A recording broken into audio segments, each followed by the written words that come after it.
Mumbai police ने बताया है कि सैफ अली पे जिसने हमला किया था वो बांग्लादेशी है। और ये मैं कई बार कह चुका हूं कि भारत में बहुत तेजी के साथ जो अपराध बढ़ रहा है, इसमें बांग्लादेशी और रोहिंग्याओं का बहुत बड़ा हाथ है। 2017 में मैंने पीआईएल फाइल किया था। उस समय कहा था कि 5 करोड़ बांग्लादेशी और रोहिंग्या भारत में आ चुके हैं। जो 5 करोड़ आए थे वो तो गए नहीं और आना बंद नहीं हुआ है। आज भी बांग्लादेशी भी आ रहे हैं, रोहिंग्या भी आ रहे हैं। चोरी, लूट, झपटमारी तो कर ही रहे थे, मोबाइल छीन रहे थे, बाकी अपराध कर रहे थे, अवैध हथियारों का कारोबार कर रहे थे, ड्रग स्मगलिंग का काम कर रहे थे, प्रॉस्टिट्यूशन का काम कर रहे थे और अब तो हीरो हीरोइनों पे हमला भी करना शुरू कर दिया। इसका मूल कारण है 1946 का जो फॉरेनर एक्ट है, वो महा घटिया है, महा सड़ा हुआ है। 5 करोड़ से ज़्यादा बांग्लादेशी 2017 में आ गए थे। अब इनकी संख्या तो 6 करोड़ से ज़्यादा हो चुकी है। लेकिन किसी भी बांग्लादेशी घुसपैठिए जो उनकी जो मदद करते हैं, किसी भी मददगार को आज तक सज़ा नहीं हुई। जो लोग बांग्लादेशी रोहिंग्याओं का आधार बनवाते हैं, राशन कार्ड बनवाते हैं, ड्राइविंग लाइसेंस बनवाते हैं, बर्थ सर्टिफिकेट बनवाते हैं, वोटर आईडी बनवाते हैं, उन पे आज तक कार्रवाई हुई नहीं। कार्रवाई हुई नहीं तो इसलिए जो घुसपैठिए आ रहे हैं आराम से यहाँ बसते चले जा रहे हैं। डॉक्यूमेंट बनवा लेते हैं, बैंक में खाता खुलवा ले रहे हैं, जनधन खाता भी खुलवा ले रहे हैं, वोटर आईडी में नाम जुड़ जाता है, फिर वोटिंग का राइट मिल जाता है। फ्री का मकान ले रहे हैं, मुफ्त में राशन ले रहे हैं, मुफ्त में लोन भी ले रहे हैं, मुफ्त में वजीफा भी ले रहे हैं और अपराध बढ़ा रहे हैं वो तो ऊपर से। दिल्ली की डेमोग्राफी बदल चुकी है, आपके मुंबई की डेमोग्राफी बदल चुकी है। भारत के जितने प्रमुख शहर हैं वहाँ बांग्लादेशी और रोहिंग्या घुसपैठियों के कारण पूरी डेमोग्राफी बदल चुकी है। भारत की राष्ट्रीय सुरक्षा को बहुत बड़ा खतरा पैदा हो गया है रोहिंग्या बांग्लादेशी।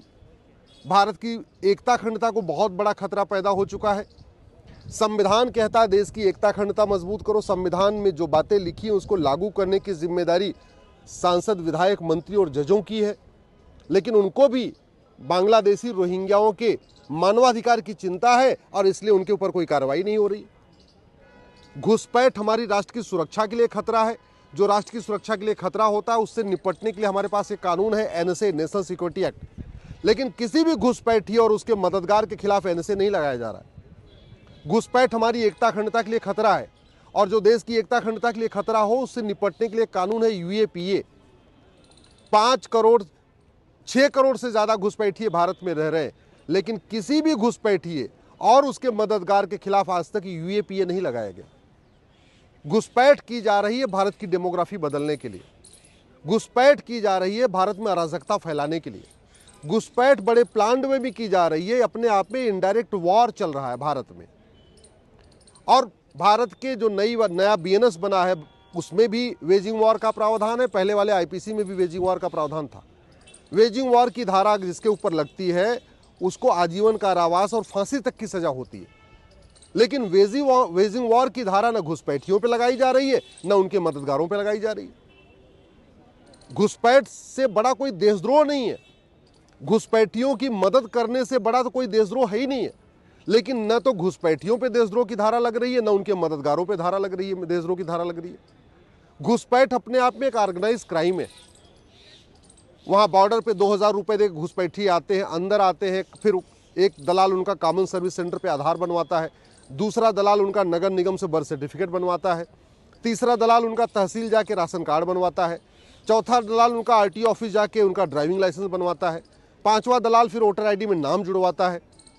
अपने आप में ये एक बड़ा ऑर्गेनाइज क्राइम है। कोई एक और दलाल आएगा उनकी झुग्गियाँ बनवाएगा, कोई और दलाल आएगा उनको नेताओं से मिलवाएगा। सब कुछ बड़े ऑर्गेनाइज तरीके से हो रहा है। इसके बावजूद घुसपैठियों और उनके मददगारों के खिलाफ ऑर्गेनाइज क्राइम की धारा नहीं लग रही है।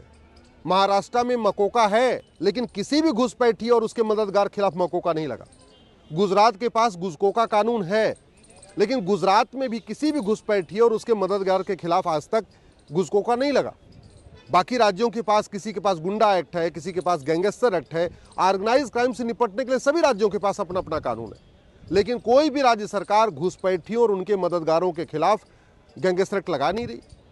आज तक किसी भी सरकार ने घुसपैठियों और उनके मददगारों की 100% प्रॉपर्टी जब्त करने के लिए कोई प्रयास नहीं किया। आज तक किसी भी सरकार ने घुसपैठियों और उनके मददगारों की सिटीजनशिप खत्म करने का कोई प्रयास नहीं किया। आज तक घुसपैठियों और उनके मददगारों को किसी को आजीवन कारावास आज तक हुआ ही नहीं, आज तक का हुआ नहीं है, इसलिए कानून का खौफ नहीं है। और घुसपैठी आते जा रहे हैं, आते जा रहे हैं, आते जा रहे हैं। असम के बॉर्डर पे से भारत में आते हैं, बंगाल के बॉर्डर से भारत में आते हैं और पहुंच जाते हैं द्वारका जी, पहुंच जाते हैं जामनगर, पहुंच जाते हैं भावनगर, पहुंच जाते हैं महाराष्ट्र, गुजरात, बंगाल, अपना हरियाणा पहुंच जा रहे हैं।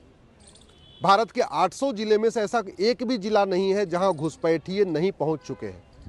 भारत में जितने भी आर्मी के कैंट हैं, उन आर्मी के कैंट के पास घुसपैठियों ने झुग्गी बना लिया है। जितने एयरफोर्स के बड़े हमारे एयरफोर्स के स्टेशन है, वहाँ आसपास घुसपैठियों की झुग्गियाँ बन चुकी है। जितने बड़े एयरपोर्ट हैं, वहाँ घुसपैठियों ने अपनी झुग्गियाँ बसा लिया है। जितने वीवीआईपीज एरिया हैं, जहाँ जजेस रहते हैं, सांसद रहते हैं, विधायक रहते हैं, बड़े बड़े बंगले बने हुए, वहाँ देखिए घुसपैठियों ने झुग्गी बसा लिया है। आप मुंबई में देख लीजिए, चाहे वो जुहू हो, चाहे वो नरीमन पॉइंट का एरिया हो, चाहे वर्सोवा का एरिया है, चाहे वर्ली का एरिया है, चाहे मालाबार हिल्स है, घुसपैठियों ने अपनी झुग्गियां बना लिया है। तो वो बड़े प्लान्ड वे में अलग अलग स्थानों पे इनकी झुग्गियां बनती जा रही हैं। उसका मूल कारण ये है, अवैध निर्माण करना गंभीर अपराध नहीं है। झुग्गी बनाना, सार्वजनिक स्थान पे झुग्गी बनाना कोई गंभीर अपराध नहीं है। घुसपैठियों का डॉक्यूमेंट बनवाना कोई गंभीर अपराध नहीं है। फर्जी आधार बनाना, फर्जी राशन कार्ड बनाना, फर्जी ड्राइविंग लाइसेंस बनाना, फर्जी वोटर आईडी बनाना, ये कोई सीरियस क्राइम नहीं है। घुसपैठ का मूल कारण घूसखोरी है और घूसखोरी कोई गंभीर अपराध नहीं है। कुछ लोग घूसखोरी की बात, घुसपैठ की बात करते हैं, घुसपैठियों को भगाओ, घुसपैठियों को भगाओ, घुसपैठियों को भगाओ, ऐसी बात भी करते, लेकिन कभी नहीं कहते कि घुसपैठियों और उनके मददगारों के खिलाफ एनएसए लगाइए, यूएपीए लगाइए, वेजिंग वॉर लगाइए, देशद्रोह लगाइए, गैंगस्टर लगाइए। कुछ लोग कई बार कहते हैं एनआरसी लागू करो, एनआरसी लागू करो, लेकिन कभी कानून बदलने की बात नहीं करते कि जो 1946 का फॉरेनर एक्ट है, ये घटिया है, सड़ा हुआ है, इसीलिए घुसपैठिए भारत में आ रहे हैं, इस कानून को बदलो। आखिर दुबई में कोई घुसपैठिया क्यों नहीं जाता? आखिर ये कुवैत में, बहरीन में ये बांग्लादेशी रोहिंग्या क्यों नहीं जाते? ये बांग्लादेशी रोहिंग्या चीन क्यों नहीं जाते? बांग्लादेशी रोहिंग्या जापान क्यों नहीं जाते? बांग्लादेशी रोहिंग्या सिंगापुर क्यों नहीं जाते? बांग्लादेशी रोहिंग्या भारत ही क्यों आते हैं? भारत आने का एक बड़ा कारण ये है, एक तो 4000 किलोमीटर की बाउंड्री पूरी खुली हुई है, दूसरा भारत का कानून सड़ा हुआ है, और जब अंदर आ जाते हैं तो मानवाधिकार के नाम पे उनके साथ में वकील भी खड़े हो जाते हैं, उनके साथ जज भी खड़े हो जाते हैं, उनके साथ सांसद विधायक भी खड़े हो जाते हैं। घुसपैठिए जब वोटर आईडी में नाम जुड़वा लेते हैं, ओट जीवी, नोट जीवी, सत्ता जीवी जो देश के गद्दार नेता हैं वो उनका समर्थन करना शुरू कर देते हैं। समाधान इसका यही है, कानून बदलना पड़ेगा। समाधान ये है कि बॉर्डर पे आपको ऊंची दीवार बनवाना पड़ेगा। मैं सरकार से आग्रह करता हूं, 1 साल के लिए सारे प्रोजेक्ट रोक दीजिए। 1 साल के लिए जितने रेलवे के प्रोजेक्ट हैं, जितने एयरपोर्ट के प्रोजेक्ट हैं, जितने बंदरगाह के प्रोजेक्ट, सब प्रोजेक्ट रोक दीजिए। देश में जितने मिस्त्री हैं, जितने लेबर हैं, सबको भारत के बॉर्डर पे लगाइए। यूपी, बिहार, बंगाल के जितने मिस्त्री लेबर हैं, इनको जहाँ जहाँ ये काम कर रहे हैं, इनको सबको बुला के बॉर्डर पे लगा दीजिए। 4000 किलोमीटर लंबी बाउंड्री है, कोई बहुत ऐसा नहीं कि 20,000 किलोमीटर लंबी बाउंड्री है या 50,000 किलोमीटर लंबी बाउंड्री, मात्र 4000 किलोमीटर लंबी बाउंड्री। अगर देश की सारी कंस्ट्रक्शन कंपनियों को वहीं लगा दिया जाए, सारे मिस्त्री लेबर को एक बार वहीं लगा दिया जाए, साल भर के अंदर पूरा का पूरा बॉर्डर, भारत का बॉर्डर सुरक्षित हो जाएगा। पूरे के पूरे भारत के बॉर्डर पे आराम से 20-30 फीट ऊंची दीवार बन सकती है। लेकिन इसके लिए हमें सबको आवाज़ उठाना पड़ेगा, सरकार को भी सोचना पड़ेगा कि किस तरीके से भारत की प्लान्ड वे में डेमोग्राफी बदली जा रही है। धर्मांतरण तो हो ही रहा था, जनसंख्या विस्फोट हो ही रहा है, लव जिहाद, लैंड जिहाद तो चल ही रहा है, लेकिन ये जो घुसपैठ जिहाद चल रहा है, ये बड़े प्लान्ड वे में चल रहा है, भारत को बर्बाद करने के लिए चल रहा है। और जहाँ जहाँ अवैध घुसपैठ हुई है, वहाँ देख लीजिए स्थिति क्या है। यूरोप में क्या स्थिति है, घुसपैठियों ने वहाँ की हालत कितनी बदहाल कर रखी है। आज की डेट में फ्रांस में घुसपैठियों ने खूब आगजनी करना शुरू कर दिया। लंदन में घुसपैठी क्या कर रहे हैं, बीच बीच में देखने को मिलता, सुनने को मिलता रहता है।